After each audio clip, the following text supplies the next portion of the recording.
ghetto out here, y'all. It be a struggle sometimes. Cause you're so strong. I wanna be so strong. I wanna be just like you. I wanna be just like you. When I grow old. When I grow old. What's up, y'all, and welcome to another episode of the Becoming Brittany podcast. It's your girl, Brittany Morton, your host.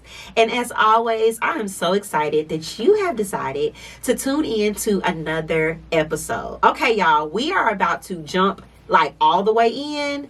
And I'm a little nervous. Well, no, I'm not nervous. I was nervous initially when I decided I was going to talk to y'all about this topic, but I think it's going to help a lot of people on your journey. And if you don't know, that's what this podcast is all about. I've created this as a safe place where you can come listen, watch, get some tools, get some knowledge, get some wisdom to help you become everything you are supposed to be. That's where I got the name from, Becoming Brittany. Y'all get it? Yeah. All right, y'all. So let's jump into it. So I told you all and I promised you all that we were going to do part 2 of the Stop Sexting Please episode that I've recently did. If you have not checked out that episode, go check it out. But if not, you here today with me, so let's jump into it. I really want to take this episode, and I may get some tears flowing, y'all, but it's a safe place. So if you got some tears that may flow with you too, that's okay. You got a place that you can express yourself.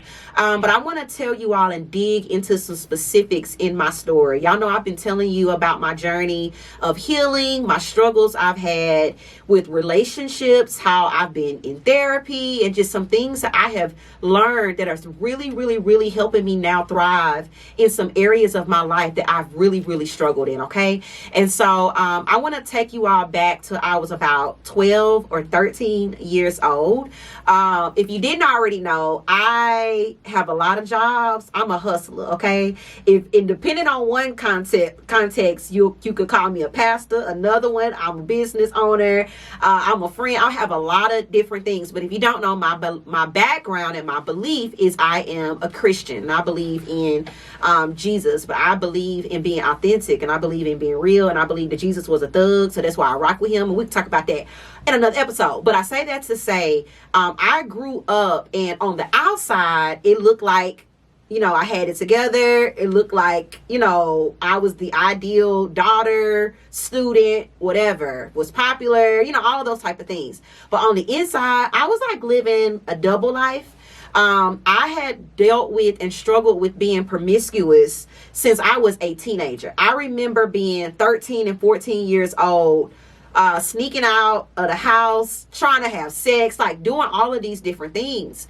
And I remember for a long time, y'all, not really understanding why I had such a need to want to be accepted, like sexually and in an intimate way. I grew up in a pretty traditional household. I had my mama and my daddy, and a lot of people in my school would be like, that's your mama, that's your real mama, that's your real daddy. And I would be like, yes. And so I grew up conditioned in my mind that because I grew up with both of my parents, I had no issues. A lot of times growing up, I would hear if a woman was promiscuous or dealt with anything sexually or anything like that, is because she didn't have a parent in her life, you know, all of those things. And I had those things. I had a great mom, I had a great father, but there was still this void. I'm telling y'all this story for a reason, because of course y'all know I'm gonna give y'all some tips and some tools to help you. But I had this void for a really long time in my life that I didn't realize I had, and I did not realize that was there, and I was living from that place. And I believe a lot of people find themselves in this place where you're doing certain things, or you are attracted to certain things, and you're really feeling a deeper void that you may not even realize that you had. And so once I got older and I started realizing the patterns of dysfunction and toxicity in my life, and these things, these habits that it would be a different person, but the same situation. And I was like, okay, what's going on? And so when I started to unpack what was going on, it stemmed from my childhood. And I believe that many times we don't realize the impact that our childhood has on our adulthood. a lot of how we do relationships, a lot of how we even see ourselves goes back to a root of what we did or what we did not receive when we were children. And so, y'all, at first, I didn't understand it. I could not figure out when I was in therapy why we kept talking about the dynamics between my mama and my daddy, why we kept talking about my relationship with my sister and all these different things. And so I realized that I was living out of that broken lens of what I did not receive as a child, although I grew up in a, what you consider, good situation. And so what I realized was that a lot of what I was looking for in my relationship with men intimately was that I was looking for acceptance. I did not grow up thinking that I was good enough. I didn't think I was worthy of someone choosing me. So I felt like if I gave my body to somebody, if I performed enough for them, then they would accept me and they would receive me, and that would heal that wound and that void in me that I felt like I was not enough in. How many of you can resonate with that? Yours may not have been sexual, because that then led me into pornography and, all of those things. Yours could be alcohol, or yours can be eating, or yours can be working. But a lot of times, anytime you find yourself in a place where it's excessive, where you're doing something a lot, or you don't really know why you're doing certain things, I wanted to encourage you to kind of take that path that I took within my story and within myself to identify the why behind you're doing it. This is the issue that I had initially with Christianity. Y'all know I'm gonna be super honest and raw. A lot of times, and not just in Christianity, but a lot of times in the Black culture, we're told what to do and what not to do. Don't do this, don't do that. So growing up, I was told, don't have sex, don't have sex, don't have sex. It's a sin, it's a sin, it's a sin. Okay? And nobody ever had the conversation with me about why. Nobody sat down. The conversation I'm having with y'all now, nobody had that conversation with me. And so I went a really long time looking for something to meet a need for me that never could. Can I tell you, I don't know why I feel this so strong, and this may not be for everybody. You can put your particular thing with my thing so that you know that you're not alone. But whatever you're looking for outside of yourself to fill those voids, it will never happen. You may be dealing with a secret addiction right now. As I just told you, for a long time, I dealt with pornography. I would watch for 3 or 4 years. I would watch it. Again, I'm thinking, oh, it's no harm. It's not nobody. I'm not hurting nobody. I'm by myself. No, not realizing that it was doing internal damage into my wiring, into my heart, into my perspective, not realizing those things. But I was trying to meet a need. I was trying to meet a void, y'all, that I was not even conscious of that I had, that I lacked intimacy, that I lacked that sense of acceptance, that sense of feeling adequate, right? And so I say all that to say, and so when I got to this place of people telling me what to do and what not to do, I was challenged with that, because in my mind, I knew, quote unquote, what was right and wrong according to my belief system, but I was still living something else out, right? And so it took me, and y'all, I've been on this journey for a long time. Okay, I need y'all to celebrate with me, because I've just now, after 36 years, I have just now come to a place, and I'm not saying that I've gotten this thing perfect and I've gotten this thing figured out, but I've finally gotten to this place, I believe, of healing and wholeness and revelation and understanding my worth, to realize that some of the things that I used to do, I no longer have a desire to do those things anymore. If you ever want to know the measure of growth in your life, is when something used to be okay that's no longer okay for you. And can I tell you, you have to give yourself permission to grow. You have to give yourself permission to change your mind. I don't care what it is that you have done all of your life. I don't care how you've allowed people to treat you, or what you felt like you needed to self-medicate pain and trauma, or anything that you may have experienced in your childhood. At any moment, you can give yourself permission to do something different. You don't have to get anybody else to tell you, or to confirm for you, or to validate the life that you know that you're worthy of living. You give yourself permission to do that. And that was something that I had to do, you all. That was something that I had to say, Brittany, going from bed to bed, and again, I'm just talking about my story. You can put your story there.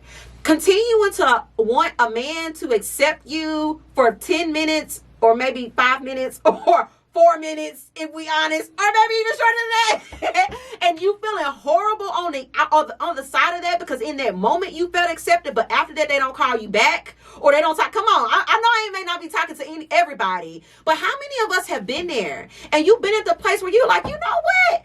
I deserve better than this, but I don't know how to get to better. I want to help you through this podcast, not just talk about getting better, but help you to put the steps in place so that you can become better. Okay. So I go throughout, I grow up being promiscuous all throughout my teenage years, go to college, the same thing, graduate from college, get engaged. Y'all know, I'll tell y'all my story, the same thing, break up, go through a season of being by myself, then entertaining the same thing. Like those cycles, right? Those cycles that we often realize. And you can become so defeated and frustrated when you're going through one of those cycles in your life and you're like, something got to change. And as I told y'all on the last episode, on part 1 of this, that something was me pausing and saying, y'all, sorry about that. My phone just fell. This is real life, real time.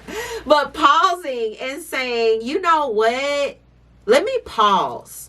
Before I do anything else that's going to resemble where I've been, let me pause. Let me, as I told you before in the last episode, let me start to do some self-reflecting. Let me start to look back in my childhood. And I know sometimes, y'all, looking back and unpacking some of those things that hurt us is going to hurt. It's going to feel like pulling off a Band-Aid, right? But you don't want to keep doing or looking for a temporary solution to something that you really want to bring a long-term answer and solution to. And so I had to start pulling off some of those Band-Aids, and it hurt. It hurt when I realized that I had been saying that my childhood was good, but honestly, when I really began to look at it, there was some neglect there. There was some things, yeah, I love my mama, but there's some things, some of her trauma and some of the stuff she dealt with, some of her insecurities, she projected those things on me. And she wanted me to be who she wanted me to be. Y'all see what I'm saying? It wasn't until I really started, and it was painful. It was painful to know that I'm called to love people now that have helped cause some of the issues of what I have in my life as an adult. I've had to own that. I've had to start to put boundaries in place, even with my parents, y'all, because I'm healing now and I'm becoming because I've given myself permission to. I'm becoming a new version of myself. So that means that I have some of the stuff I used to allow. I can't allow those things anymore. How does that translate into my relationships? Now I'm in a place where I have decided, and this is just me personally, and this is not, I'm so radical. This is not even because me just saying I wasn't having sex anymore. I'm sorry, but my Christian beliefs could not keep me to that. Like, I tried to love God harder. That didn't work. I tried to do, like, none of that stuff worked. I'm telling you what has worked for me. Now I've come to a place, and this is just my personal decision, where I've decided I'm not engaging in any other sexual activity until I'm getting married. That's a personal decision I've made. Now, if you're a believer, we know what the Bible says about that and all of that. And I'm grateful that I've come to this personal revelation where I can now honor that with my life. But I've come to the place, y'all, where I don't want to say that I want something in my life, but I am not making the decisions every day that reflects ultimately what I want in my life. How many of you right now see yourself in your future? You see the future you. You know the desires that you have, and they are amazing. The Bible tells us, hey, God says, I got good things in store for you. Not like they're good and not evil, to give you hope and expect the end. I know each and every one of you that's listening to me or watching me right now, you know the dreams that you have for your life, and they are amazing. Why continue to let yourself settle and make decisions that don't reflect ultimately that dream person or that dream life that you want to live? Again, I'm just sharing with you all what my story has been and the freedom that I am now experiencing, that I don't have to dishonor myself and my desire for something temporary when there's a vision that I have for my future. And so, y'all, I'm just so grateful. And I'm like, I don't even have enough time because I'm trying to keep these episodes short. But I hope that's something I've shared in this episode. And I didn't even really get to give y'all a whole lot of like tips and all of that. But I hope my transparency in my journey helps you to look at your journey, to say, what have I been doing because I have not felt like I was enough? For me, it was sex. For me, it was porn. For me, it was trying to get somebody else to see my value and worth, right? And now coming to this place to say, you know what? I don't have to do that. I don't have to do that. Although, child, I'm gonna be honest with you. That don't mean I don't get hot and bothered sometimes. So we keeping it real on this podcast, right? But now I'm reminded of the ultimate goal of where I want to be in my life. And first, how I have to see and love myself. And it's transforming my life. Now, the other side of that is, I don't know about you all, but I want my relationships to have depth. Let me say that again. I want everything in my life to have depth. And a lot of times when we do things prematurely, we rob ourselves of the gift of creating something of depth. I don't want anything else in my life that is surface level and superficial. And a lot of times when we run to the physical, right, whether that's sex or whether that's not, all of those different things, we rob ourselves of developing quality relationships with people, depth of friendships with people, getting to know people outside of what's easy. Come on, because anybody can do what's easy. But I believe that's why we have so many relationships that are failing, because we run to what's easy and what we know because of our past trauma, instead of disciplining ourselves to say no to certain things, delayed gratification, to say, no, I want to create something of quality and of depth here so that as I move into my future, it can be what I see for myself and for my life and for my family. Y'all, that's been a game changer for me. Okay. And so I'm just so, man, y'all, I don't even really have the words for that. But I hope that, I'm telling you, these are conversations that I wish somebody would have had with me, that as I'm becoming, I want to invite you into that place. Y'all know I can't get off of here without giving you a few tips, a few nuggets. So here goes your homework. Just as a continuation of what we talked about in the first part of this conversation, okay? And I'm making this up as I go because, that's just how I go sometimes, just because it's coming from my heart. But I want you, as I talked about, y'all know with the last episode, we talked about doing that work. I want you to begin to unpack your story. I don't want you to continue to run from your childhood. I don't want you to continue to run from those painful experiences that you put in a closet and said, you know what? It's out of sight, out of mind. No, time does not heal everything. You willing to face certain things in your life does. I had to face that. I had a present father, but I had a silent father. And because I did not get affirmation and my identity from my father, I went out looking for it in men. I wanted men to tell me how beautiful I was. So I had low self-esteem. I wanted people to tell. I had to face that pain. I couldn't just put that away in the closet, because if I would have just put that away in the closet, I would have still been jumping from bed to bed, being promiscuous, thinking sex and thinking acceptance from people with my body was going to heal my internal trauma. And that's not the case. So I don't want you to keep covering up those things. When something comes up, I want you to cry. When something comes up, I want you to journal about it. When something comes up, for those of you who are in therapy or starting your journey, because I've been talking about mine, I want you to go with somebody that's trustworthy and begin to have those conversations with them and begin to unpack those things. Because it's only when you're able to start to unpack those things that you're going to experience freedom from those things, so that you don't have to continue to live in a cycle. I'm breaking cycles, y'all.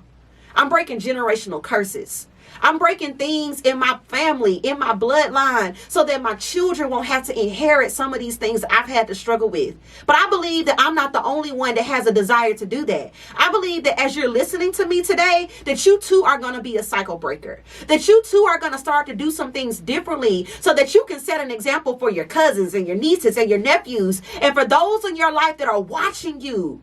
Because there are people that are looking at the model that you're setting, whether you're saying anything or not.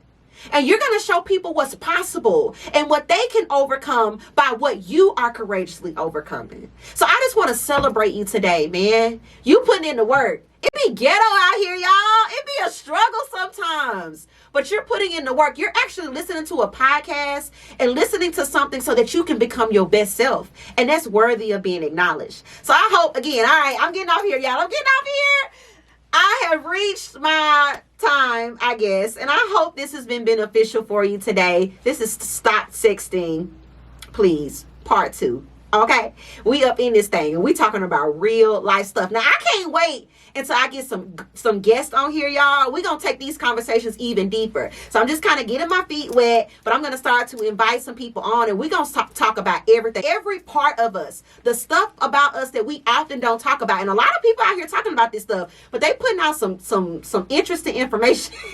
And so I want this to be a place where you can get some truth, that you can get some authenticity, that you can get some realness, because it's only when we're real can we really grow. And that's the goal in this life, y'all, is to grow and to continue to become. So again, thank you for tuning in to this episode. I hope that it's been a help to you. I can't wait for us to do this again. If you got any questions, any topics that you want us to dive into, be sure to email me at podcast@BrittanyMorton.com. I look forward to hearing your feedback, and we're going to just keep doing this thing. We're going to ride this thing till the wheels fall off, and then we're going to keep going. All right. So I'll talk to y'all soon.